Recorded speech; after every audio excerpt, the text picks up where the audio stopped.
Vecchie pietre sotto il sole bruciano, respiri l'erba, i giorni si curvano. Affonda qui radici e pensieri, traso sogno in un mondo di ieri. Ombre lunghe sopra strade stanche, parole scritte su mura bianche. Gli ulivi danzano al vento leggero, traso canto di pace sincero. Oh, traso rifugio verde antico, dove il tempo corre ma resta amico. Un cuore batte lento nel tuo silenzio, dentro te trovo il mio senso. Fiume che scivola piano tra i sassi, lune che dondolano sopra i terrazzi. Racconta storie che non conoscevo e intraso il mio spirito intero. Campane echeggiano su nel mattino, gli anni passano ma resta destino. Mura vecchie, ricordi ardenti, traso eterno nei cuori presenti. Oh, traso rifugio verde antico, dove il tempo corre ma resta amico. Un cuore batte lento nel tuo silenzio, dentro te trovo il mio senso.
Benvenuti a Traso, antico borgo del comune di Bargagli, Genova.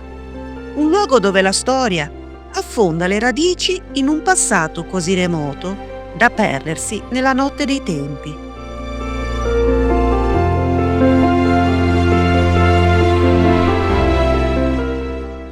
Ci troviamo nell'Appennino Ligure orientale, un territorio che a primo sguardo potrebbe sembrare solo un susseguirsi di vette e boschi, ma è proprio qui, tra questi crinali e ripiani, che il tempo ha custodito testimonianze preziose di epoche lontanissime.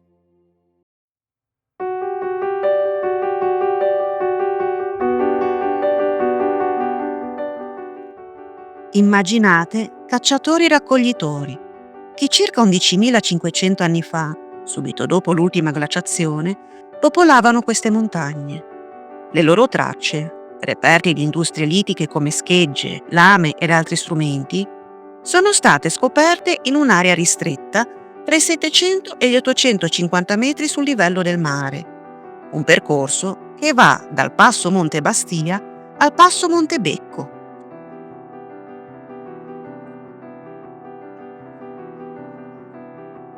Fino al cuore del nostro racconto, il passo di Monte Traso. È proprio qui, nel territorio di Bargagli, sul passo del Monte Traso, che i ritrovamenti diventano più consistenti e ci parlano di una frequentazione assidua a partire dal Mesolitico antico. Peraltro, il Mesolitico in Liguria, e in particolare il suo periodo iniziale, è stato oggetto di importanti scoperte archeologiche. La più significativa è quella della sepoltura di Neve, una neonata vissuta circa 10.000 anni fa, scoperta nell'entroterra di Albenga, nella grotta dell'Arma Verana.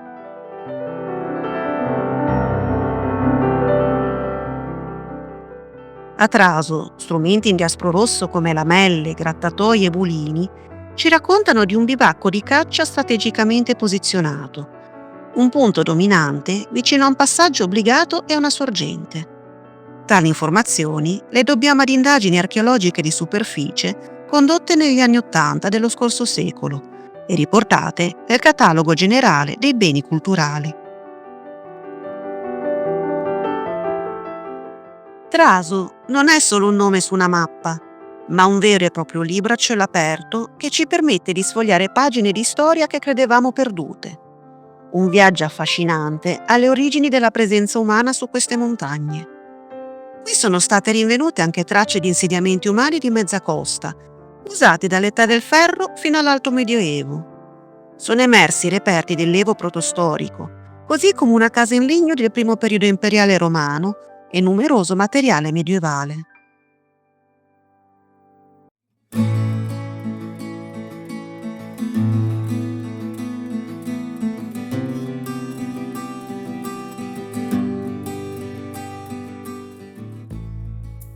Eccoci ora sul monte di Traso, dove la natura custodisce una storia affascinante, quella dei cavalli inselvatichiti.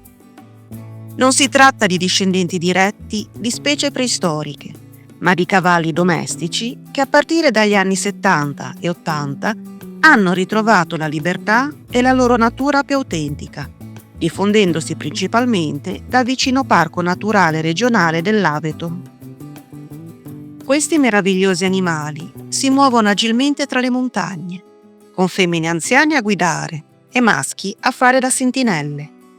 Questi cavalli, tornati selvatici per diverse ragioni, si sono adattati perfettamente all'ambiente montano. Si nutrono della vegetazione spontanea, preferendo le faggete d'estate e i pascoli aperti nelle altre stagioni. La loro presenza è fondamentale per l'ecosistema, contribuendo a mantenere i pascoli e a promuovere la biodiversità.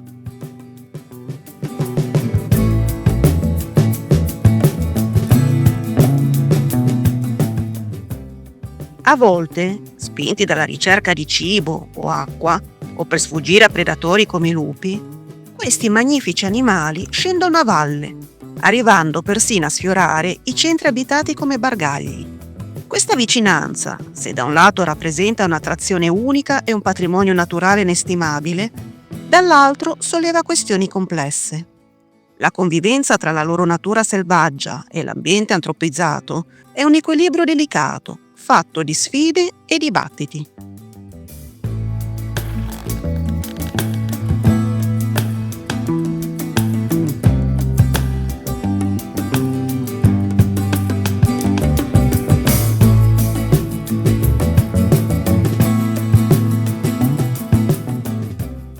La storia dei cavalli liberi sul monte di Traso è un esempio vivo e tangibile di come la natura e l'uomo possano coesistere, in un dialogo continuo tra libertà e necessità.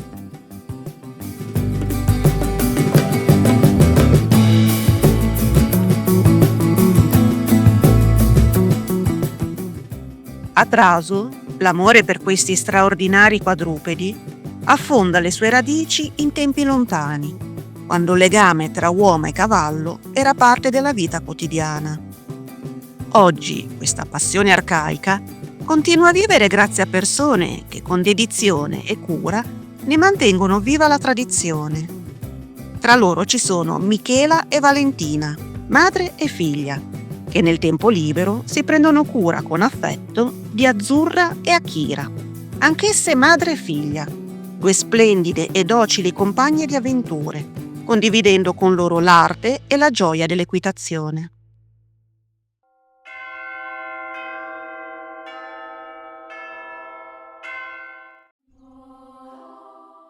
Per la piccola comunità di Traso, la chiesa di Sant'Ambrogio rappresenta da secoli il più importante punto di riferimento religioso e di aggregazione comunitaria.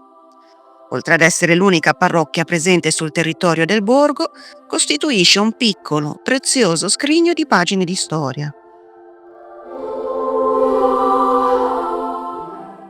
Oggi, pur soffrendo gli acciacchi del tempo, la chiesa di Sant'Ambrogio continua indomita a svolgere il proprio ruolo per la sempre più esigua comunità locale dei credenti. In essa, nel corso del tempo, hanno trovato riposo le spoglie mortali di numerosi fedeli e religiosi, rigorosamente divise in tre distinte fosse. Su quella dei religiosi, posta dinanzi all'altare maggiore e solitamente nascosta da un tappeto, rinveniamo incisa la seguente epigrafe in latino: Hic conservorum Domini sunt ossa sepulta, ultima quos ultima giungatin, ac dies millesimus septigentesimus nonagesimus quintus, che possiamo tradurre in: qui sono sepolte le ossa dei fedeli servi del Signore, possa l'ultimo giorno unirli nell'eternità, anno 1795. Le due fosse dei fedeli, rigorosamente distinte fra i due sessi, ospitavano l'una i resti mortali degli uomini e l'altra quelli delle donne. Di grande effetto è il meraviglioso coro ligneo dislocato nel bacino absidale, dietro l'altare maggiore, mentre, di fronte a quest'ultimo, la cantoria lignea, posta sulla porta d'ingresso principale, ospita il possente organo a canne.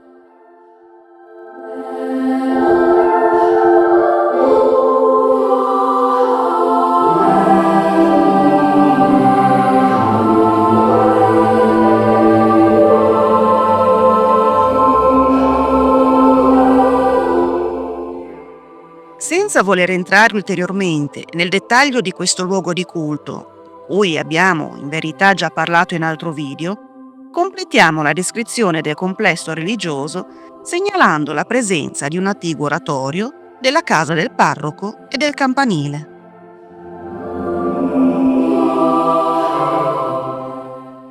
Prima di passare a parlare delle secolari campane che svettano altissime su quest'ultimo, aggiungiamo una piccola curiosità. Si tratta di un particolare presente nella navata destra della chiesa che ha attratto la nostra attenzione. Uno spioncino, abilmente dissimulato, che in passato permetteva al parroco di controllare direttamente dalla propria abitazione quanto avvenisse nell'aula liturgica.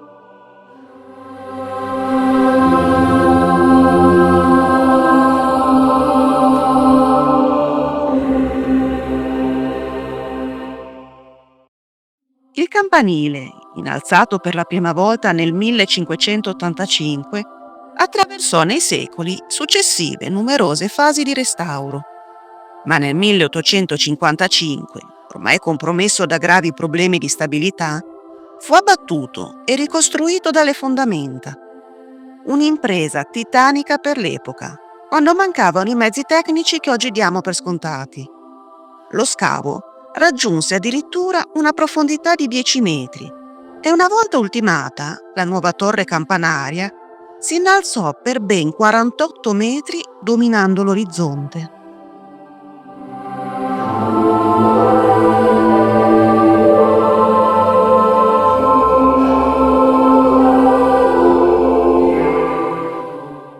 Eppure, appena 30 anni dopo, nel 1894, l'edificio necessitava già di nuovi interventi.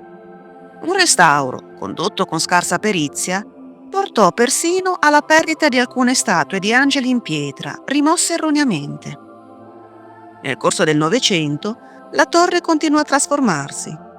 Nel 1914 venne aggiunta la sesta campana.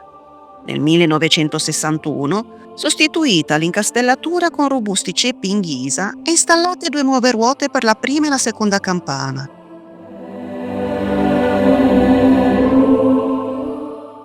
In quell'occasione fu anche introdotto un orologio elettrico semiautomatico. Negli anni 90, infine, gli intonaci furono nuovamente restaurati.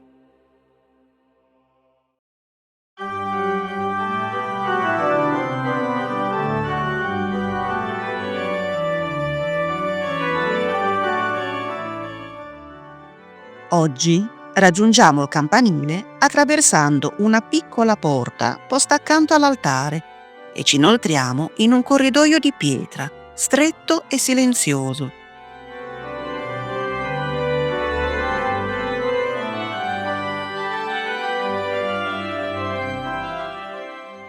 Poi la scala, ripida, avvolta su se stessa, che si arrampica lungo le pareti vertiginose.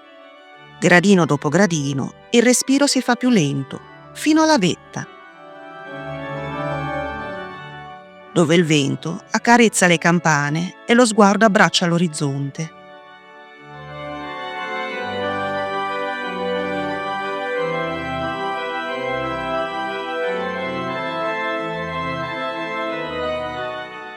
A guidarci in questa salita è Matteo Soro, il campanaro, custode delle chiavi, della storia e dell'anima di questa torre.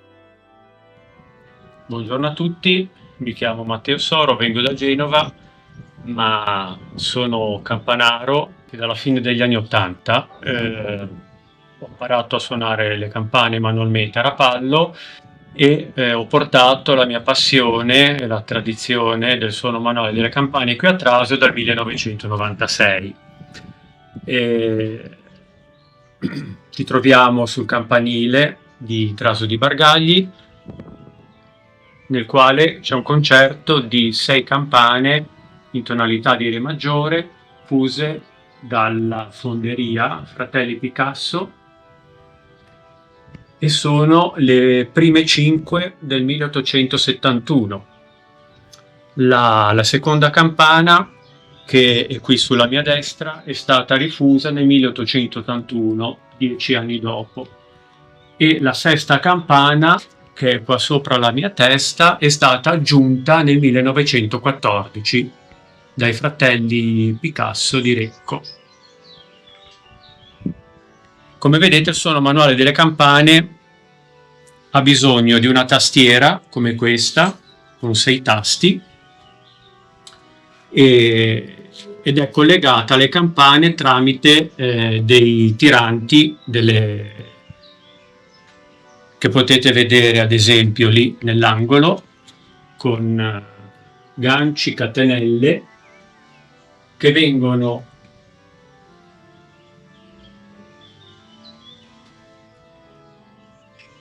fissati poi al battacchio della campana e tramite un tirante verticale collegato alla tastiera, che viene percossa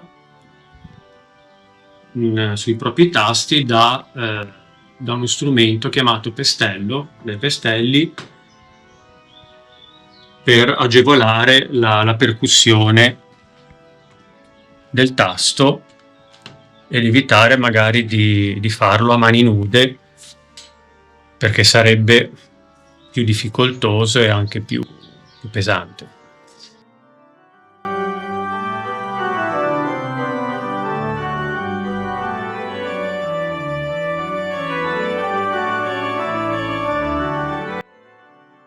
Dopo i primi anni che suonavo qui a Traso, ho avuto la possibilità di avere un allievo, un ragazzo qui del posto che ha imparato da me piano piano a suonare le campane col sistema manuale, imparando le melodie e le suonate che facevo io. Si tratta di Mirko Signorelli, ed è stato anche un piacere trovare persone a cui trasmettere questa passione.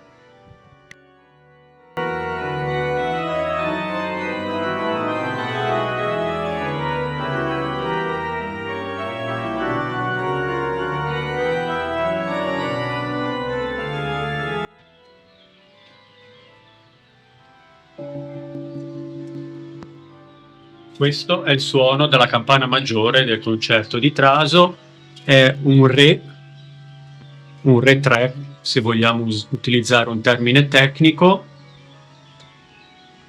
molto pieno come nota, e dovremo essere sui 12 quintali di peso solo per il bronzo.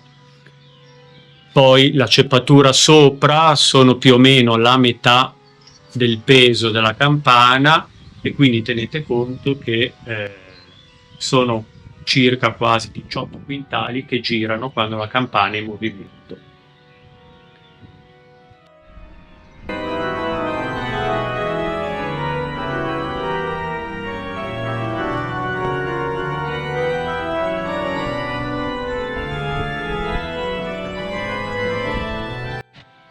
Dopo il suono della campana maggiore dovete tenere conto che tutte le altre campane sono accordate in tono maggiore, quindi avremo la seconda campana che è in Mi, la terza che è in Fa diesis,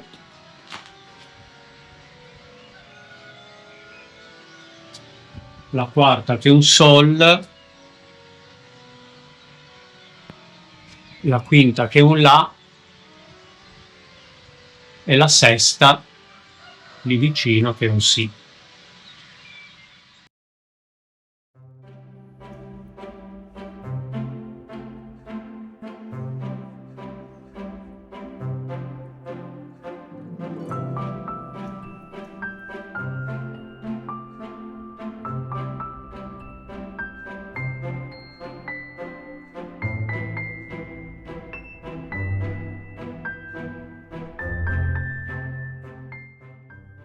Incontriamo ora, proprio nei pressi della chiesa di Sant'Ambrogio di Traso, due gentili signore del posto che con encomiabile entusiasmo hanno accettato di condividere con noi alcuni ricordi di un tempo che fu.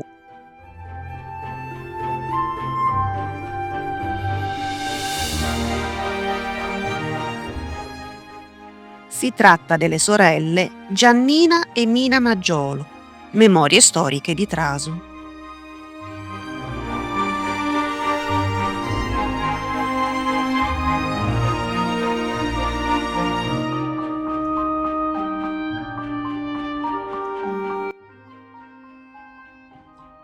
Le nostre nonne, ti te la ricordi?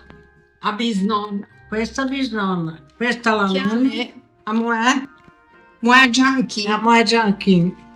Questa Questa la nonna Miglia, è la nonna quella che ha Miglia. partorito 10 figli. Quanti rusai 10. che l'ha detto. Sì. Questi invece sono Questi, la tabacchina, di mia Traso. nonna. Nostri nonni. Caterina e Rissin. Lo Caterina, chiamavano Rissin perché aveva tutti i ricciolini in testa. questa Questa è la è la nostra nostra zia, zia, Bianca. la nostra zia Bianca, ostetrica, fuggita da Traso, Donna proprio libera a quei tempi. vissuta ai tempi della guerra a Chieti, Pescara, anche negli ospedali. E quando è andata in pensione, lei, ti ricordi? Ho trovato un documento che le avevano fatto un encomio che durante i bombardamenti era in salapato e non si è mossa. È rimasta lei, la mamma, sono venuti giù tutti i vetri di una finestra e né la mamma né il bambino e né lei non avevano un graffio. Lei diceva sempre che era stata la Madonna che ci aveva fatto una grazia. Questa è la nostra nonna Miglia, che ha partorito 10 figli.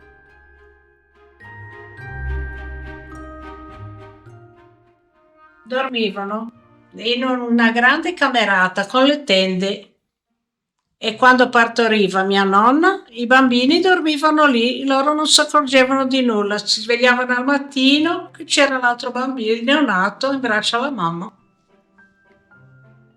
Quando è stata male, prima di morire, è stata 30 giorni in coma. Aveva avuto un'emorragia, io le avevo dato il mio sangue perché sono RH positivo e lei le avevo dato il sangue quando è mancata, poi mi hanno dato la fede. Questa fede qui era di questa donnina, che è la cosa più preziosa che ho al mondo.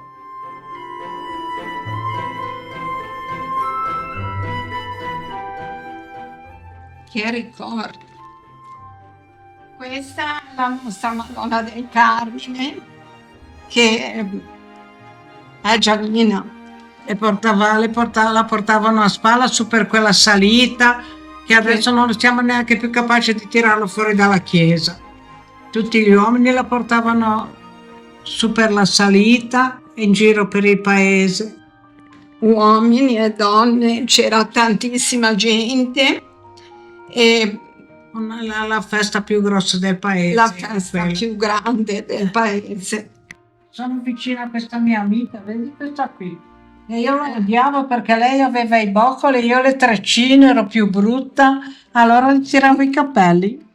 Ma ero tremenda. Comunque nella nostra scuola si andava col pezzo di legno al mattino, facevamo fuoco con la stufa A legna. e non avevamo paura. Prima arrivava la maestra che c'era già la stufa col fuoco acceso.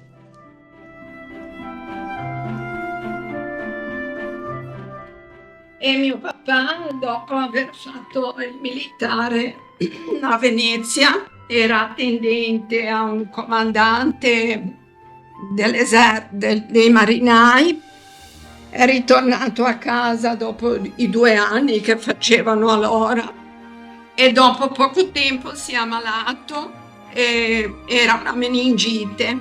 È stato 15 giorni in coma senza conoscenza e un signore di Traso Alto che veniva in campagna, era un professore del Galliera, l'ha curato come ha potuto, però nel frattempo c'era la processione, che qui eravamo molto devoti ai santi, a Sant'Antonio.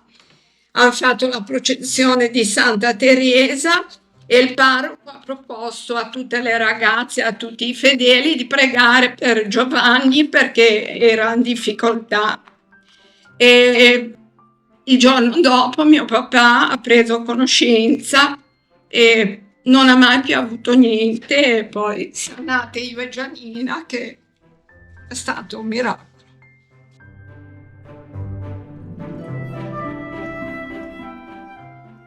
E anche ai nostri tempi, quando facevano tante processioni, poi era successo che Sant'Antonio, non si sa come, in Ciapa da Gegia, come la chiamavano, quando sono stati quasi in cima, Ciapa da Gegia, si è staccato e ha rotolato tutto giù per il sentiero. E poi non vi dico il giorno dopo, Bargagli, Rosso, quelli di Davagna, tutti a parlare che a Traso ha rubato i santi.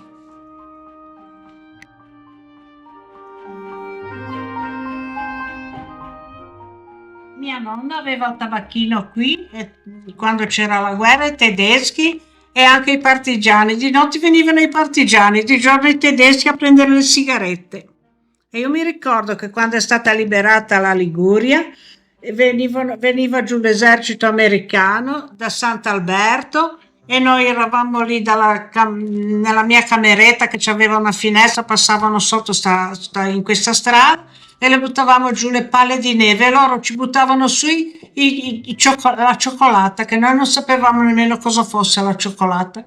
A quei tempi lì io poi ne avevo mangiata tanta che mi ero sentita male.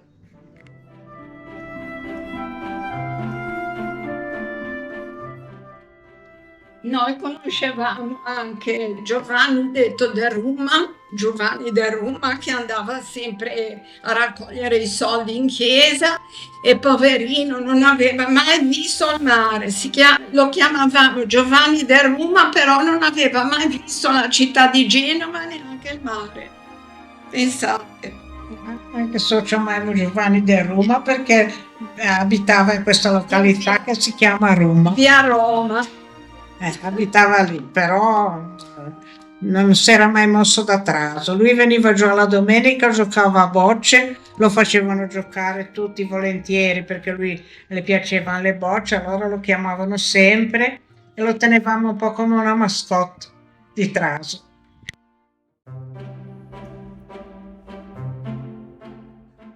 Nel 57 hanno aperto la strada, però macchine qui non ce n'era. non venivamo. Io mi ricordo che se era malato mio nonno avevamo fatto venire su un dottore che lo conoscevo, era andato giù, Ettore a prenderlo, aveva la giardinetta, Ettore era l'unico che aveva la macchina qui a Traso, una giardinetta, l'aveva portato su lui a visitare mio nonno che non stava bene, perché macchine non ne potevano venire su, la strada era tutta dissestata. E questa invece è un'ardea che era di un mio zio che ogni tanto veniva a Traso. Era uno zio che faceva gli scherzi. Una volta c'aveva mio marito, eravamo fidanzati, ha detto: vuoi la macchina che è andata a fare un giro? E mio marito: sì, dammela, tranquilli che c'è, la benzina è piena. Siamo partiti per andare a Renzano, volevamo andare a Renzano, che non sapevo neanche dove era Renzano a quei tempi là. Arriviamo a Renzano, un bel momento, la macchina si ferma. Mio marito, eravamo fidanzati, eravamo giovani, cosa sarà successo, cosa non sarà successo, insomma guarda di qua, di là, su e giù. Poi ci aveva dato la macchina senza benzina per farci lo scherzo. Questo mio zio era anche un sacerdote e così aveva fatto lo scherzo da prete.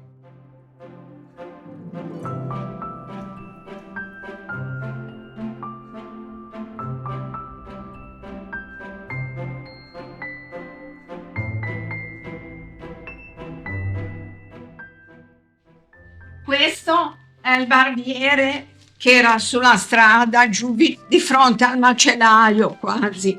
Questo qua con la chitarra era mio zio Domenico, che era il figlio più grande di mia nonna.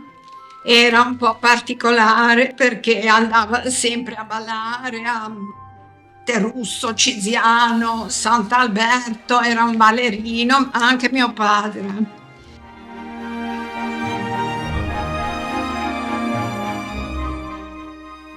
A Natale c'aveva il gallo, con quello faceva tutto il pranzo di Natale, il collo faceva la cima, la pancetta dentro che adesso noi quando li apriamo la buttiamo via, è un muscolo che dove va a finire le granaglie che poi le faceva il ripieno, e le zampe, tutto, le ali le faceva tutte bruciare, le puliva tutte e poi faceva il bollito, e il gallo faceva l'arrosto. A Natale mia mamma col gallo faceva ravioli primo, secondo. Come dolci noi qui a Traso facciamo le frittelle con uova, farina, un pochino di lievito e poi fritte bene nell'olio bollente. A volte ne facevamo di quelle con l'uvetta, mettete dentro un po' d'uvetta, oppure con le mele.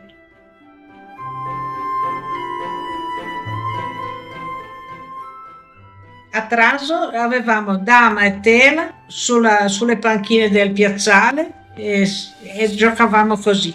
E poi giocavamo in terra a fare tutti i segni e a saltare lo chiamavamo pampano. Quando ero bambina, ragazzina. E poi altri giochi, no? Perché giocavamo a rincorrersi, a nascondersi.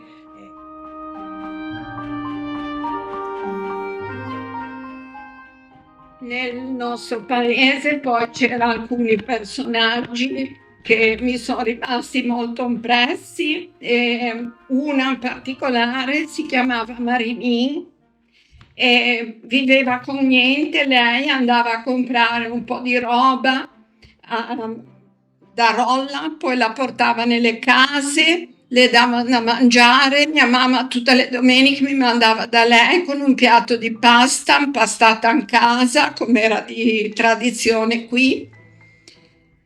E poi ce n'era un altro che era veramente un personaggio, un uometto tranquillo, un artigiano, faceva le sedie, ce l'ho ancora in cucina, la sua sedia piccolina, fatta tutta a mano, rigorosamente. E a Pasqua veniva, si confessava, faceva la comunione, parlava molto poco, faceva i muretti a secco e si chiamava Viturin du Stocco, lo chiamavano così. Ce l'aveva a morte con le osterie perché anticamente non so se suo fratello o suo padre erano morti alcolizzati. Allora lui guai chi andava nelle osterie perché non voleva assolutamente bere vino perché lui diceva che il vino è un veleno. E poi Viturin quando infilava il bastoncino sotto la porta e faceva no, non vi apro, era meglio andarsene subito perché lui non voleva parlare. Quando faceva le sedie, prima veniva, diceva sei comodo, te la posso portare, voleva dire se hai i soldi te la porto, se no aspettiamo.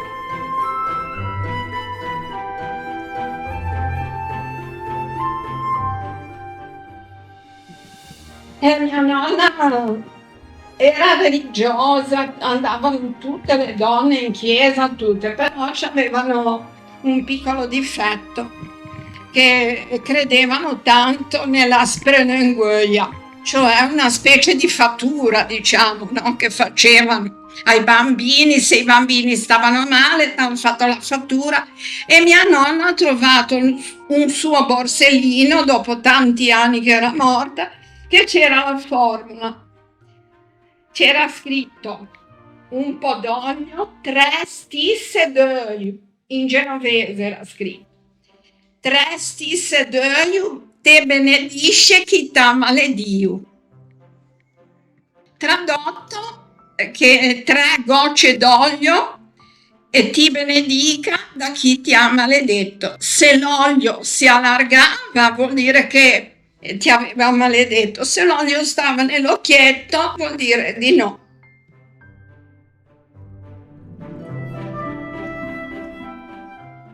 Di notte vedevano i chiari su a, come si chiama lassù in cima? Trappena. In Trappena. Io non so che chiari, dice che poi quel chiaro lì magari sarà stato non lo so cosa. Dicevano che erano le streghe che sono lì in Trappena ed erano convinti. Noi da bambini poi avevamo paura perché a guardare lassù, vedere le streghe, faceva quelle cose lì. Mia mamma non ci credeva però.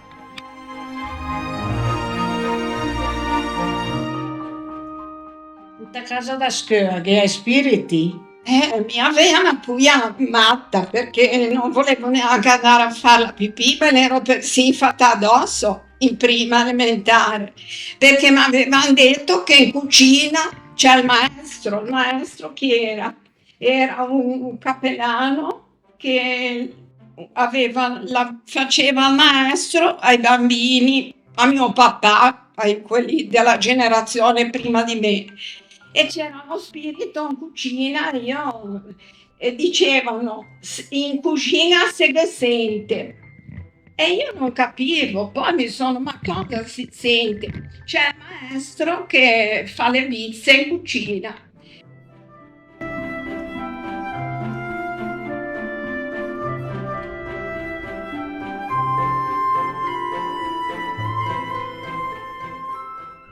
Dopo gli straordinari ricordi custoditi dalle sorelle Maggiolo, il nostro viaggio si conclude con una consapevolezza profonda.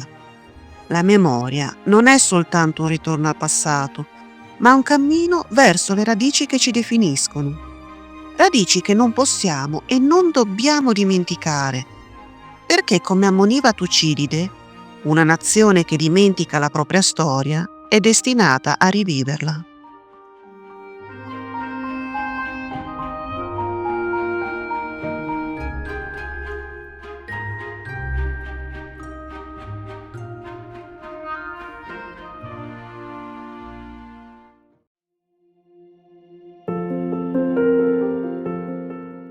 Non è solo questione di preservare un patrimonio dal valore storico e antropologico inestimabile, è piuttosto l'urgenza di consegnare alle nuove generazioni quella trama di ricordi che rende possibile il processo identitario, ciò che fa di un insieme di individui un popolo.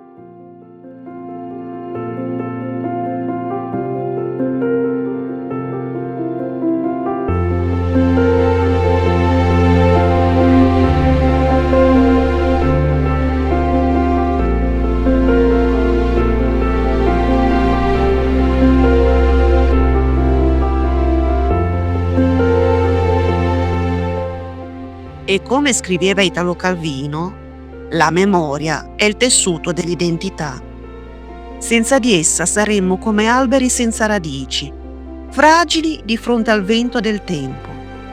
Così, nelle voci di chi ha vissuto e tramandato, ritroviamo il filo invisibile che ci unisce e comprendiamo che il futuro non può esistere senza la memoria del nostro passato.